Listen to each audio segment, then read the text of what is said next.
இங்க இருக்கிற நிறைய பேரு நடுங்கி போய் இதுல நம்ம மேல அவதூறு வேற.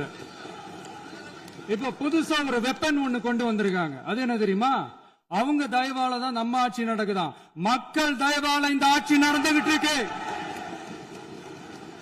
மனசாட்சி உள்ள சக்திகளோட ஆதரவால இந்த ஆட்சி நடந்துகிட்டு இருக்கு. நாங்க தான் அனுப்பி வச்சோம் அப்படின்றாங்களே. அனுப்பி வச்சவங்களுக்கு மினிஸ்ட்ரியில இடம் கொடுத்தா ஏன் கதறீங்க? ஏன் இவ்வளவு கோபம்? ஏன் இவ்வளவு கதறல்ஸ்? இதுல இன்னொரு முக்கியமான விஷயம், மார்க்சிஸ்ட் கம்யூனிஸ்ட் கட்சி நமக்கு ஆதரவு கொடுத்தது சுயேட்சையா எடுத்த முடிவுன்னு சொல்றாங்க. அதே மாதிரி இந்திய கம்யூனிஸ்ட் கட்சி நமக்கு ஆதரவு கொடுத்தது சுயேட்சையா எடுத்த முடிவுன்னு சொல்றாங்க. இதுல எங்க இருந்து நாங்க தான் அனுப்பி வச்சோம்னா புரியல. மக்களுக்கு நல்லா புரியும். எல்லாத்தையும் தெளிவா பார்த்துக்கிட்டு இருக்கிறாங்க.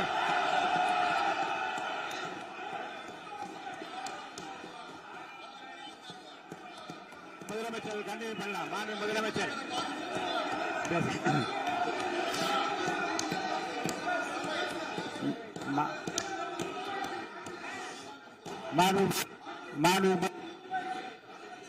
முதலமைச்சர் கண்டினியூ பண்ணலாம்.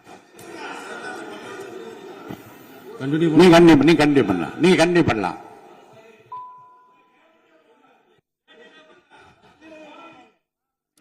இந்த சமூக நீதி அரசுன்னு சொல்றவங்களை பார்த்து கேட்கிறேன், நம்ம பட்டியலின சகோதரர்களுக்கு எத்தனை அமைச்சர் பதவி கொடுத்தீங்கன்னு கொஞ்சம் சொல்ல முடியுமா? ஆனா நம்மளுடைய அரசுல 8 அமைச்சர் பதவிகள் யாருக்கு? நம்ம பட்டியலின சகோதரர்களுக்கு. எல்லாம் நம்ம அண்ணன், நம்ம தம்பி, நம்ம தங்கச்சிங்க. அண்ணல் அம்பேத்கர் அவர்களுடைய கிட்டத்தட்ட 100 ஆண்டு கால கனவு இப்ப நிறைவேறி இருக்கு. நான் ஏன் கொஞ்சம் சவுண்டா பேசுறேன் அப்படின்னா அவங்களுக்கு கேட்கணும்ன்றதுக்காக, தப்பா எடுத்துக்காது. அதே மாதிரி நீ கொளுத்தி போட்ட இதுவரை திமுக பொது தொகுதியில ஒரு ஆதி தமிழ்குடி தேவேந்திரர் அல்லது பறையர் யாரையாவது நிறுத்தணும்னு சொல்லு கேட்டா இங்க தமிழ்நாட்டு அமைச்சரவையில ஆதி திராவிட நலத்துறை தவிர ஒரு தொகுதி கொடுத்ததா சொல்லு, ஒரு அமைச்சரவை கொடுத்ததா சொல்லு. ஆனால் இதெல்லாம் பேசாத காமராஜ் ரட்டமலை சீனிவாசன் அயோத்திதாச பண்டிதருடைய பேரன் பரமேஸ்வரனை கூப்பிட்டு சேகர் பாபு இருக்கிற அறநிலைத்துறைக்கே அமைச்சரப்பட்டார். இன்னைக்கு இருக்காரு அந்த இடத்துக்கு. அப்போ என்னங்க நீங்க ஒரு தாழ்த்தப்பட்டவரை தூக்கி அறநிலைத்துறைக்கு அமைச்சரா போட்டா என்னதுக்கு? பெரியவர் சொன்ன பதில பாருங்க. விடு, எத்தனை நாளைக்கு என்ன கோயிலுக்குள்ள விடுன்னு போராடிக்கிட்டு இருக்கிறது? இனி பரமேஸ்வரனுக்கு இவன் தலைப்பா கட்டி தானே தீரணும். அது புரட்சி, அது சனாதன ஒழிப்பு. நீ ஆரிய பெண் பார்ப்பன பெண் ஜெயலலிதா தலித்தெளிமலை கூட்டி போத்து திருச்சியில நிறுத்தி வெள்ள வச்சாங்க. அது சனாதன ஒழிப்பு. அருந்ததியர் தாழ்த்தப்பட்ட குடி தனபாலத்துக்கு 2 முறை சபாநாயகராக்கி எவன் வந்தாலும் எந்திரிக்கிற மாதிரி ஒரு பதவி கொடுத்து உட்கார வச்சாங்க. தனபால் வரும்போது முதலமைச்சரே எந்திரிக்கணும். அப்படி ஏதாவது செஞ்சிருக்கா? பெரம்பலூர் பொது தொகுதி தனி தொகுதியிலிருந்து பொது தொகுதி ஆயிருச்சு. நல்லா கேட்டுக்கணும். பொது தொகுதி ஆயிருச்சுல. ஐயா கருணாநிதி என்ன பண்ணிருக்கணும்?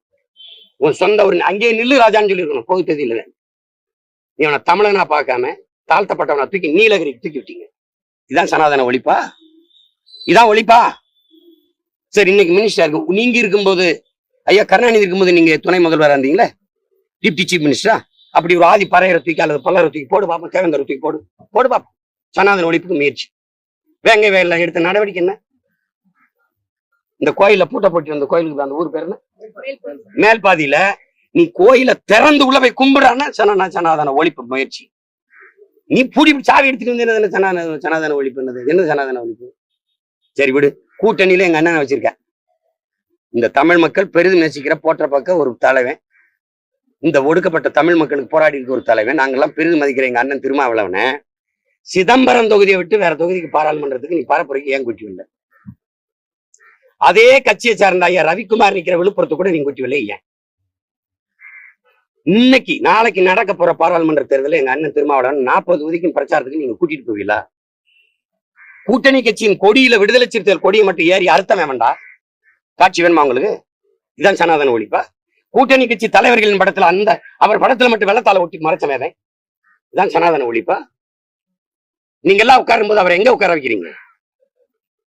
உங்களுக்குள்ள இருக்கிற அழுக்கே கொடுமையான சனாதனம். வீட்டுக்குள்ள ஐயரெல்லாம் கூட்டி வந்து பூஜை பண்றது அது சனாதன ஒழிப்பா? அப்போ ஒழிப்பா சொல்லுங்க. கொடுமை சனாதன ஒழிப்பு. நாங்கள் சனாதன ஒழிப்பு ஒரு முயற்சி கூட எடுக்கல, ஒரு சின்ன காலடி கூட தூக்கல. இன்னும் ரெட்ட கோலைய முறை இருக்குன்னு இன்னும் ரெட்ட கோலம் நீ வெக்கப்படு, வச்சு கூட செத்துப்போ. நீ தானே தலாலான் இருக்க, அதை ஒழிக்க முடியல. அப்புறம் சனாதனத்தை ஒழிக்கிற நீங்க எல்லாம் நல்லா கவனிச்சுக்கீங்க. நீ உங்களுக்கு காட்சி இருக்கு, ஆவணம் இருக்கு, நான் எடுத்தாரேன். தம்பி வன்னியரசு கூட இருக்கிறாரு, அவர் பதிவு பண்ணதான் நியூஸ் ஒன் தொலைக்காட்சியில. பொது குளத்துல எப்படி நீங்க குளிக்கூடாது, பொது பாதையில் எப்படி நடக்கூடாது, அப்படி பொது தொகுதிக்கு நீங்க எல்லாம் ஆசைப்படலாமா அப்படின்னு கருணாநிதி அவர்கள் கேட்டாரு எங்களை பார்த்துன்னு. தம்பி வன்னியரசு நியூஸ் 7 நேர்காணல பேசினது இருக்கு. ஆதி தமிழ் குடிய பழங்குடி பறையனை நீ பொது தொகுதிக்கு ஆசைப்படலாம்னு கேட்ட நீங்க சனாதனத்தை ஒழிக்கிறீங்களா? சனாதனத்தை வேண்டும்னு தொங்குற அவனுக்கும் உனக்கு என்ன வித்தியாசம் இருக்கு? இப்ப நீங்க தான் சனாதன ஒழிப்பு பேசுறீங்களா? பிறப்பு ஒக்கும் எல்லா உயிருக்கும் என்று மறைபாடிய வள்ளுவ பெருந்தகையிலிருந்து தொடங்கி இருக்குது சனாதன ஒழிப்பு, சனாதன எதிர்ப்பு. அதுக்கு பிறகு வள்ளலார், எங்க தாத்தா வைகுந்தர், எங்க தாத்தா வள்ளலார் வந்து தொடர்ந்து வருது. இந்த சனாதன கொடுமைக்கு எதிராக தான் அவன் சுத்த சன்மார்க்கம்னு ஒரு சமயம், அன்பு வழின்னு ஒரு சமயத்தை தொடங்கினது எங்க தாத்தா வைகுந்தர். அதனாலதான் அது இன்னைக்கு வரைக்கும் தொடர்ந்து இத்தனை ஆண்டுகள் ஆட்சியில நேத்தான் கட்சி ஆரம்பிச்சு ஆட்சியை பிடித்த மாதிரி நீங்க பேசிட்டு இருந்தீங்கன்னா சனாதன ஒழிப்புன்னு வேடிக்கல. 75 ஆண்டு ஆட்சி கட்சி தொடங்கி 60-50 ஆண்டுகளுக்கு மேல நீங்க தான் ஆண்டிருக்கீங்க. திடீர்னு சனாதன ஒழிப்புன்னா என்ன பேசுது? சரி, இந்த தேர்தல பாராளுமன்றத்துல ஒரு தொகுதி கொடு. சின்ன பசங்க நாங்க வந்து 16 தேர்தல 22 தொகுதி பொது தொகுதி கொடுத்தேன்.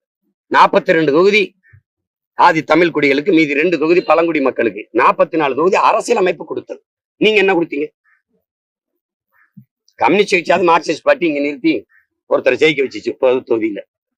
அப்படியேதான் முயற்சி எடுத்தீங்க. நான் 22 தொகுதி கொடுத்தேன், 21ல 16 தொகுதி கொடுத்தேன் பொது தொகுதி. நீங்க என்ன பாராட்டணும் இல்லை, பெருமைக்கு செய்யல, என் கடமையா செஞ்சேன். அப்படியேதான் செய்வீங்களா? சும்மா சனாதன ஒழிப்புன்னு வாங்கிட்ட பேசினா ஒளிஞ்சிருமா? சாதி ஒழிப்புன்னு ஒளிஞ்சிருமா? அதுக்கு முயற்சின்னு இருக்கு. அவன் விரும்புவான், அவன் ஏற்றதால் விரும்புவான். பிறப்பின் அடிப்படையில் பேதம் இருக்குன்னு சொல்லுவான். அது அவன் வேதம் சொன்னது. ஏன் சொன்னது? பிறப்பு ஒக்கும் எல்லா உயிருக்கும். ஏன் வேதம் சொன்னது? அது நான் என் வேதத்தை தான் கடைபிடிக்க முடியும். தம்பியின் கருத்துல உடன்படுறேன். ஆனா அந்த கருத்தை நீங்க வந்து நம்ம புதுசா சொன்னது மாதிரி நினைச்சுக்கிட்டு நாங்க தான் சனாதனத்துக்கு எதிராக அதை பேசுறதுக்கு உங்களுக்கு கருத்து சரி, பேசுறதுக்கு உங்களுக்கு உரிமை தகுதியே இல்லை. ஏன்னா அதுக்கான எந்த முயற்சியும் நீங்க இந்த இல்லத்துல எடுக்கல. எங்க ஐயா ராமதாஸ் கட்சினா பொதுச் செயலாளராக ஒரு தேவேந்தரர், ஒரு ஆதி தமிழ் கொடி, ஒடுக்கப்பட்ட தமிழ் கொடி தான் இருக்க முடியும்னு சட்ட விதி இருக்கு கட்சியில. இன்னைக்கு வரைக்கும் எங்க அண்ணன் வடிவேல் ராவன் தான் பொதுச் செயலாளர். அப்படி ஏதாவது உங்க கட்சியில் இருக்காங்க? சொல்லுங்க, இருக்க? எதையதே மாத்துறாங்க, அரசியல் சாசனத்தையே மாத்துறான், பேரையே மாத்துறான். அப்படி ஒரு விதி இருந்தா மாத்துங்களேன். சும்மா ஏதோ சனாதனத்தை ஒழிக்க போறேன், அதை ஒழிக்க போறேன். உனக்கு சனாதனம்னா என்னன்னு தெரியுமா? தெரியாதுல. உனக்கு ஒரு நண்பன் சந்தானந்தம் தெரியும், அது எனக்கு என் சந்தானந்தம் தெரியும்னு சொல்லிட்டு போக வேண்டியதானே. சனாதனம்னா என்ன? சனாதன ஒழிப்பு பேசுவோம். சனாதன ஒழிப்பு 5 வயசுல எங்க தாத்தா ஆரம்பிச்சு 90 வயசுல போராடினாரு. நான் ஒத்துக்கிறேன், மதிக்கிறேன். ஒழிச்சதுக்கு செஞ்ச முயற்சி தம்பி உங்க எல்லார்ட்டையும் நான் பொதுவா கேட்கிறேன். தம்பி உதயநிதி வச்சதுல இருந்தே நம்ம விவாதத்தை